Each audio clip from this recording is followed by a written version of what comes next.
अस्सलाम वालेकुम dear students. Physics के चैप्टर 3 के 4th लेक्चर के साथ आज आपकी खिदमत में हाज़िर हूँ।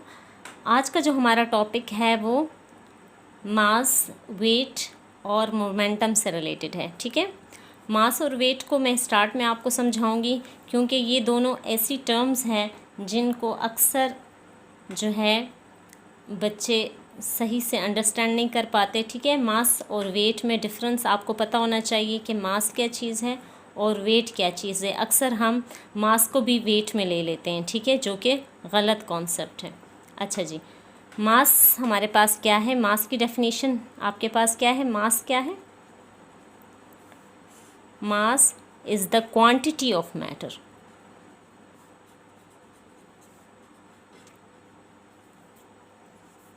मास क्या है? Quantity of matter.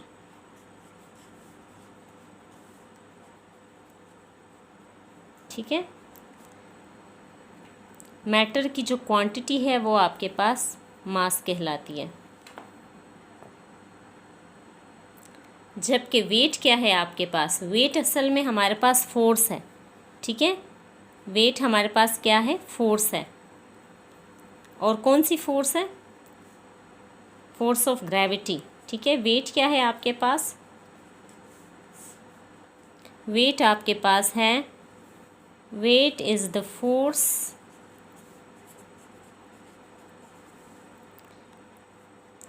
with which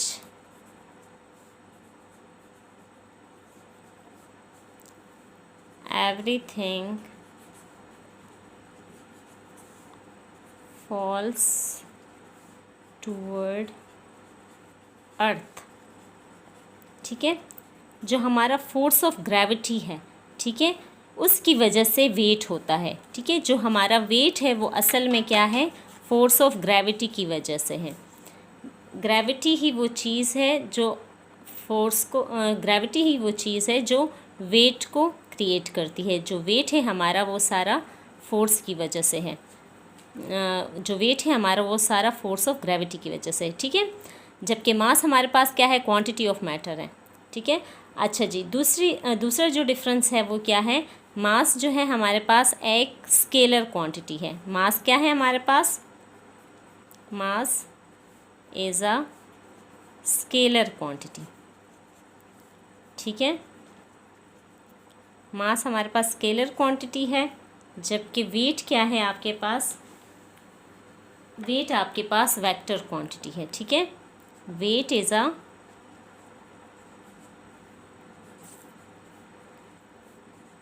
vector quantity. ठीक है, अच्छा जी, मास जो है वो चेंज नहीं होता। मास की जो वैल्यू होती है वो हर जगह पे सेम रहती है। अच्छा, क्या लिखेंगे हम? Mass can not change throughout the universe. Mass, किसी भी ऑब्जेक्ट का जो मास होता है वो आप कहीं भी चले जाओ यूनिवर्स में, वो चेंज नहीं होता। मास can not change throughout the universe. इसकी एक बहुत अच्छी एग्जांपल है,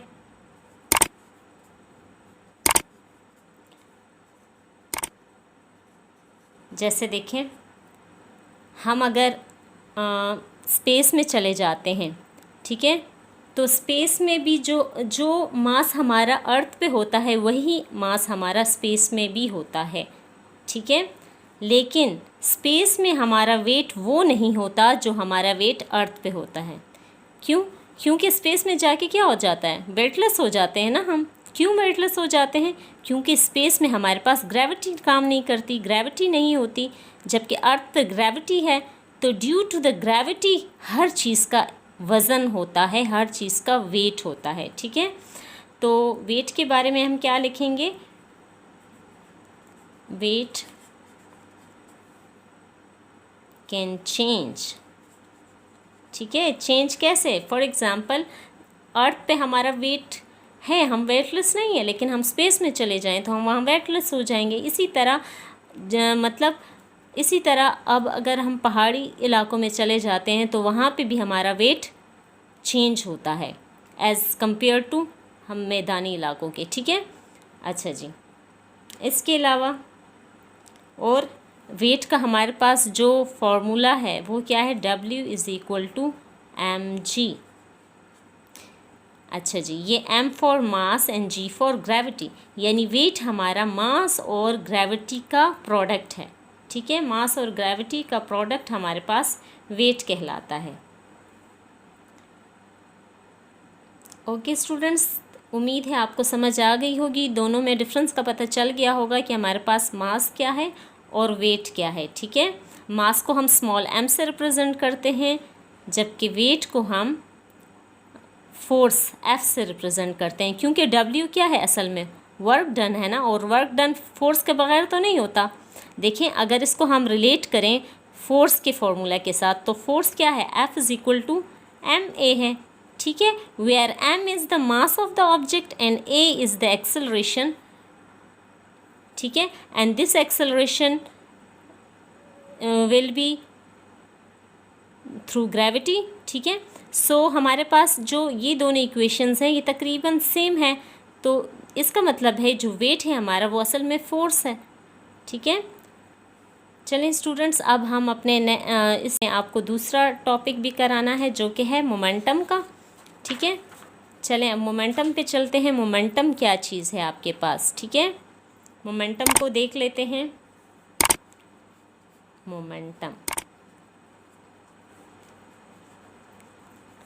मोमेंटम की जो हमारे पास मैथमेटिकल फॉर्म है, पहले हम उसको लिख लेते हैं ताकि हमें स्टेटमेंट को लिखने और उसकी डेफिनेशन को समझने में मदद मिले। तो मोमेंटम हमारे पास क्या चीज़ है, मोमेंटम का फॉर्मूला है हमारे पास स्मॉल p से हम इसको डिनोट करते हैं, p = mv। ठीक है, p को हम मोमेंटम को बताने के लिए हम p को यूज़ करते हैं। ठीक है, यानी p से हम उसको डिनोट करते हैं, मोमेंटम हमारे पास p से डिनोट होता है। अच्छा जी, तो मोमेंटम अगर इस फॉर्मूले को देखें तो मोमेंटम क्या है हमारे पास, product of mass and velocity. ठीक है, अच्छा यहाँ से आपको पता चल रहा होगा कि मोमेंटम एक वेक्टर क्वांटिटी है। ठीक है, और ये प्रोडक्ट है मास का और वेलोसिटी का। तो सिंपल, अगर आपको ये स्टेटमेंट आती हो, ये फॉर्मूला आपको याद हो, तो आप इसकी स्टेटमेंट लिख सकते हो, जो कि क्या है हमारे पास, इसकी स्टेटमेंट क्या आएगी, इस फॉर्मूले को देखते हुए हम इसकी स्टेटमेंट लिखेंगे। ठीक है, मोमेंटम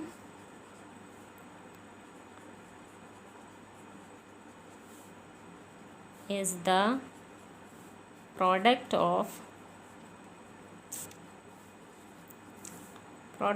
mass and velocity.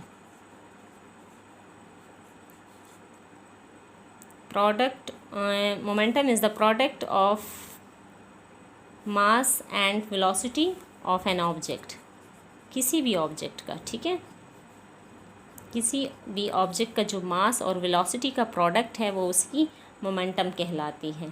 ठीक है, मैथमेटिकली हम इसको ऐसे डिनोट करते हैं, p = m × v। मोमेंटम जो है वो एक वेक्टर क्वांटिटी है, जैसे कि आपको यहाँ से पता चल रहा है। मोमेंटम क्या है हमारे पास, is a vector quantity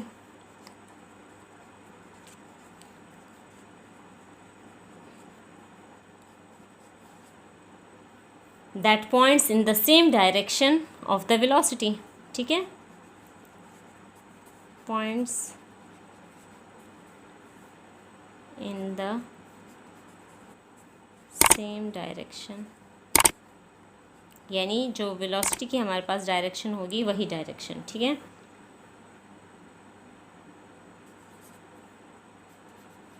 velocity. अच्छा जी, इसका SI यूनिट क्या है। अब मोमेंटम का, मोमेंटम को डिफ़ाइन तो हमने कर दिया, SI यूनिट इसका क्या है देखते हैं हम। SI unit of momentum is, इसका यूनिट निकालना मैंने आपको सिखाया था ना, बेस यूनिट्स में मैंने आपको यूनिट निकालना भी सिखाया था। तो SI यूनिट इसका क्या होगा, इसके फॉर्मूले को सामने रखें और निकालें खुद। मास का हमारे पास SI यूनिट क्या है, kg है। ठीक है, और वेलोसिटी क्या है, वेलोसिटी का मीटर पर सेकंड है। ठीक है, तो इसका मतलब क्या हुआ कि मोमेंटम का SI यूनिट हमारे पास है kg मीटर पर सेकंड। ठीक है। अच्छा जी, तो हम इसका क्या लिखेंगे, जो हमारा इसका ऐसा यूनिट है वो है kg मीटर पर सेकेंड।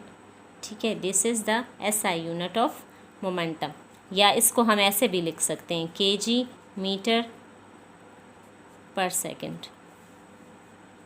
सही। अच्छा, या फिर हम इसको एक दूसरी तरह भी लिख सकते हैं। आपको कुछ याद आ रहा है kg मीटर पर सेकेंड किसके इक्वल है? सोचें ज़रा। जी हाँ, गुड, न्यूटन के इक्वल है, यानी 1 newton is equal to kg metre per second. ठीक है, तो सॉरी, वो तो kg metre per second square है, लेकिन इसको भी हम उससे रिलेट कर सकते हैं, क्योंकि हमारे पास इसको हम न्यूटन सेकेंड का नाम भी दे सकते हैं, क्योंकि न्यूटन पर सेकेंड स्क्वायर के इक्वल है ना न्यूटन हमारे पास। तो यहाँ पे हमारे पास ये न्यूटन पर सेकेंड के इक्वल आ गया, यानी हम जो SI यूनिट है मोमेंटम का उसे किलोग्राम मीटर पर सेकेंड भी कह सकते हैं और न्यूटन सेकेंड भी कह सकते हैं। ठीक है। अच्छा जी, मोमेंटम जो है ये क्या करता है, measures the quantity of motion in a body. Momentum measures the quantity of motion in a body. It is our common observation that large force will required to stop a truck than a car moving at same speed because truck has a large mass than a car. ठीक है, यानी momentum भी वही चीज़ है कि अगर आपके पास momentum एक भारी चीज़ है जिसका मास ज़्यादा है, तो उसके लिए हमें फिर ज़्यादा फोर्स लगाने की ज़रूरत पड़ेगी, ज़्यादा मोमेंटम की ज़रूरत पड़ेगी as compare to small objects. Okay students, आज के लिए इतना काफ़ी। नेक्स्ट टॉपिक तक के लिए